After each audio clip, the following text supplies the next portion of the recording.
আমাদের এই ফুলগ্রামে এটা ঐতিহ্যবাহী মেলা, মাছের মেলা, খুব সুন্দর। আমাদের বাপদাদা আমল থেকে আমরা দেখে আইছি।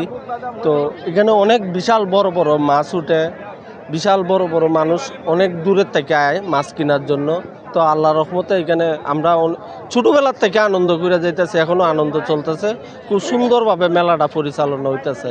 এটা প্রতি বছরই মেলা হয় এবং এই মেলা খুব সুশৃঙ্খলভাবে হয় এবং এই মেলায় কোনো নেওয়া হয় আপনাদের কাছ থেকে, কোনো বাড়তি কোনো টাকা পয়সা, কোনো চাঁদা এগুলা নেওয়া হয় না। এটা নিয়ন্ত্রণ করে অর্থ এলাকার যারা বিশিষ্ট মুরব্বী আছে তারাই।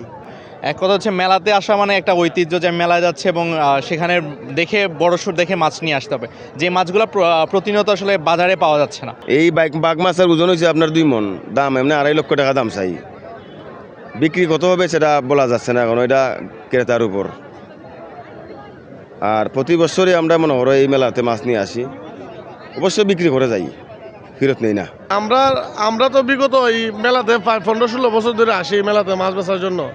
আমরা এখানে স্থানীয় আমাদের ব্যবসায়ী শহরে আমাদের এই মেলা প্রতি বছরই আপনার সুন্দরভাবে মানে সফল হয় বা মাছগুলো বিক্রি হয়ে যায় এই মেলার।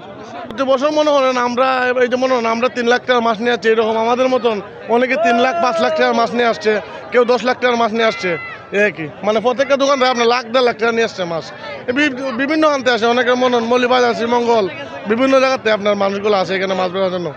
বেচা বিক্রেতা অনেক ভালো, সব প্রত্যেক বছরই অনুমানে 6 বছর ধরে আসতেছি। প্রত্যেক বছরই 1-2 লাখ টাকার মাল আনি, আর আল্লাহর রহমতে বেচা হয়ে যায় রাত 12-1টার ভিতরে। মোটামুটি বেচা কিনা অনেক ভালো হয়। গত বছরের তুলনায় এবার আমরা লক্ষ্য করছি যে মাছের সংখ্যা আরও বেশি। আমরা আশাবাদী গত বছরের তুলনায় এবার মাছ বিক্রি আরও বেশি হবে।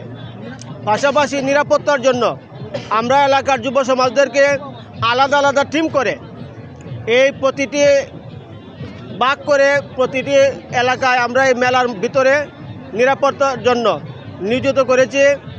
আইনশৃঙ্খলা বাহিনী, পুলিশ আমাদেরকে সার্বিক সহায়তা করছে।